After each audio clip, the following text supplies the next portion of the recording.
Good morning. In a second video today, I've been asked to just talk a little bit about some of the varied experiences here. My body seems to affect the realm that I'm in. I've mentioned this before. I can eat rice or watermelon, a very watery type of food, and it will precipitate. It'll rain or snow. Today it's snowing. Sometimes it's not even in the forecast. The forecast could show, the next 5 days of beautiful clear sunshine, and and if I eat a lot of a watery associated food, then by the afternoon clouds will start building and the weather will change and it will precipitate depending on the time of year. Another thing is I can soak my feet in salt water and the skies will clear. It's truly amazing. Some of the other things, I can just speak out loud. Something that I wish to have happen, like the town mural was some 1970s depiction, a painting of like the valley with some cows in it, because this is old ranching community, and it had like a big thunderstorm or something, and it was like, no thank you. We need to have a more modern mural, something that reflects the culture going forward, today and going forward. And so they have created this beautiful town mural. It says Gunnison, and it has like the sage grouse, which is very specific to Gunnison, and mountains and the rivers and hiking and biking, mountain biking, and all of the fun activities of this area, along with eagles and the wildlife. And it's truly a beautiful central park, downtown mural. And then they even brought in some sculptures and put in a fountain, a water fountain for children or adults, big kids to play in. They did such a beautiful, beautiful job. I was so impressed, surprised and impressed. I visited the airport a couple of times, but last summer, 2 summers ago, I just said the airport is not good. There was no seating anywhere. I mean, not along the windows, like at baggage check-in or even to pick up your baggage. There was no like awning outside. And in Gunnison, we can get some pretty serious winter weather and monsoons in August. So the parking lot was mostly, excuse me, was very small, but it was mostly just for rental vehicles, and it was all crowded and cramped, and I was like, this is just, not good. They need to improve this.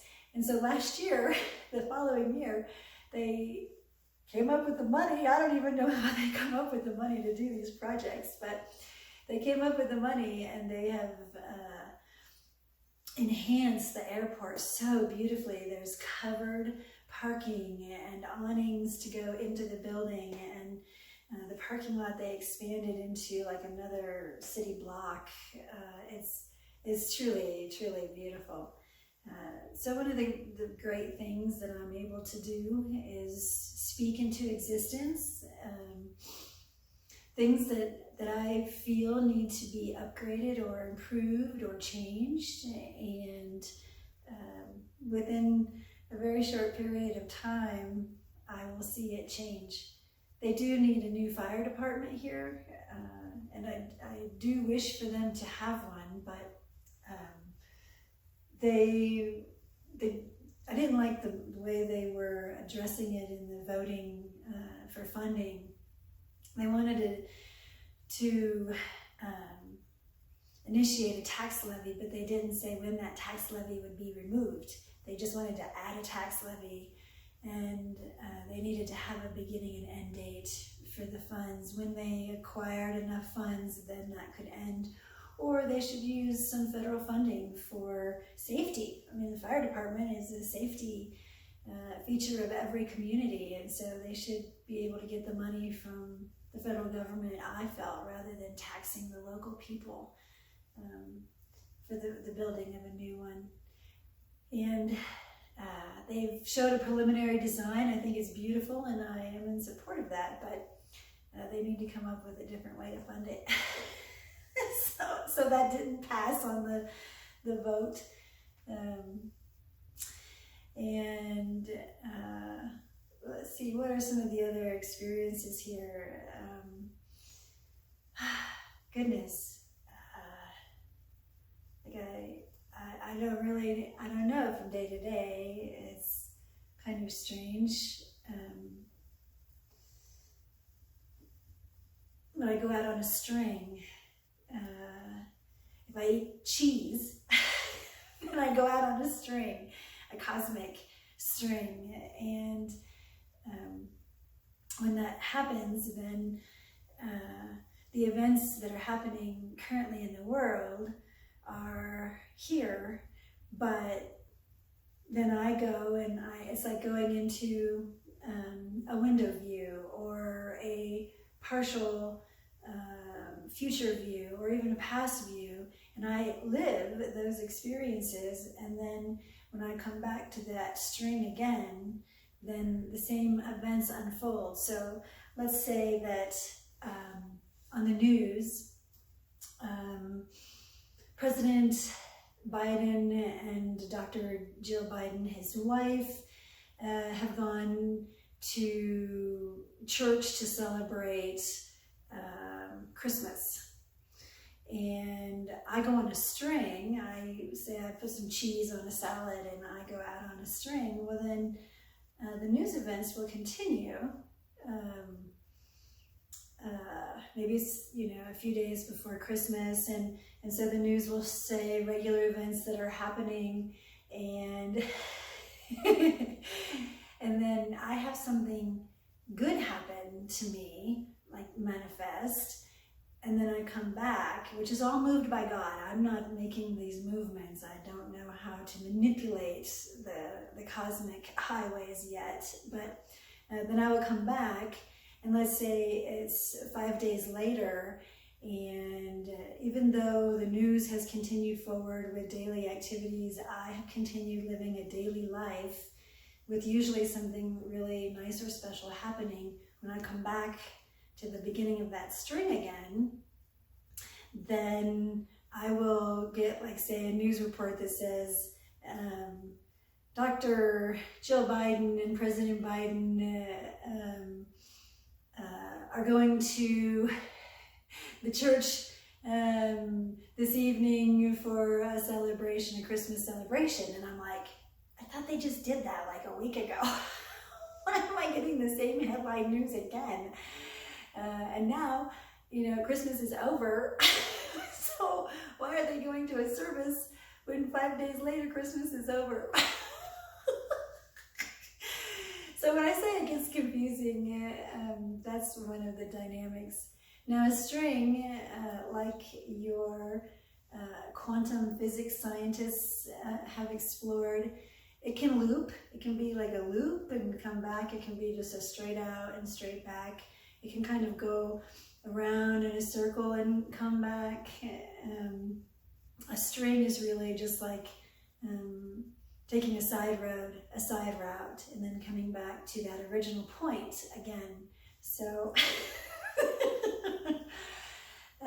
if I eat a lot of cheese, then it lengthens the time that I am out on a string before I come back to, say, the normal flow again of everyday life. So the cosmos is holographic and pliable, flexible. It can be bent and squeezed and stretched and manipulated.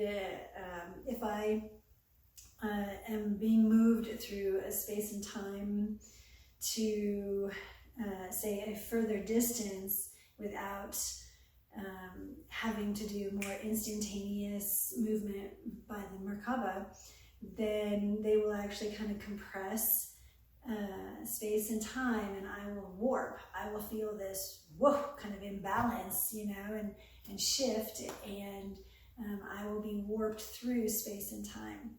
So I just feel kind of a little vibration in my consciousness. I just feel a little disoriented for a moment, and then I'm in a new space and time. So that is more of some of the Kundalini experience and the conscious and physical flight that I do.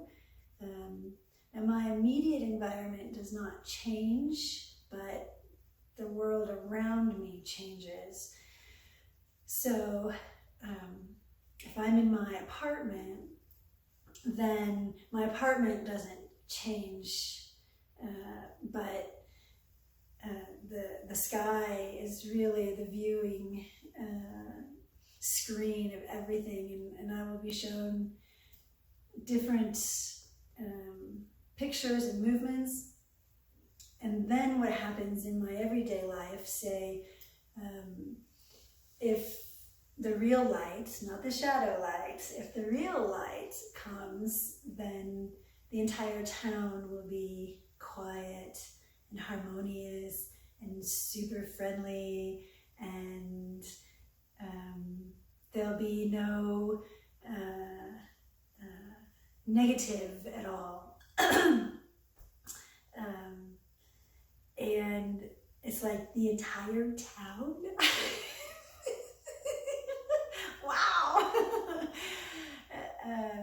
Another thing is when God is doing something really special, I may get a package like overnight. I may have ordered it yesterday and I'll get it today, where it could not feasibly arrive from, say, New York State to Colorado overnight unless I paid for overnight shipping, and I can't afford that. So I always take the cheap shipping.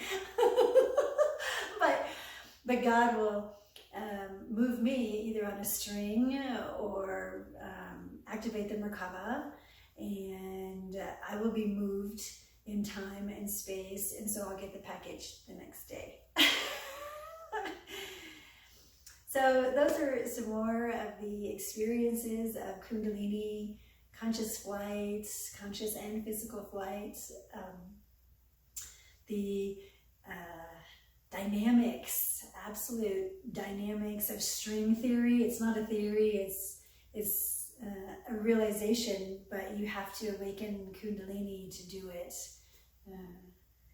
The cosmos is not black, it's actually blue at higher dimensions, and the highways are like, they're light highways, they're light. So like if you were to flash a light or string a row of lights, like the runways or something, it would be a light, but it's God's light.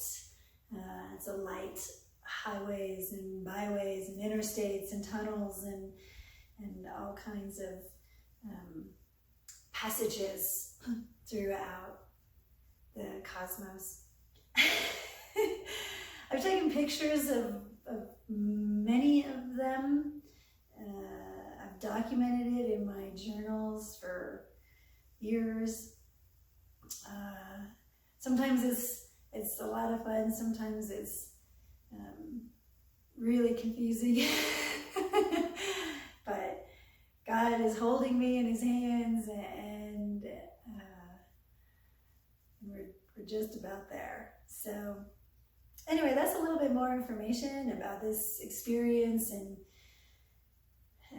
what it entails and how it unfolds. And along with the other videos, I hope that any seeker of awakening Kundalini, or even just curious about higher consciousness, how it plays out in real life, I'm doing it. I don't have a manual. I'm kind of writing the manual or rewriting the manual that was lost from ancient times, clarifying the experiences. And so I hope you have a absolutely beautiful day, and peace to all of you.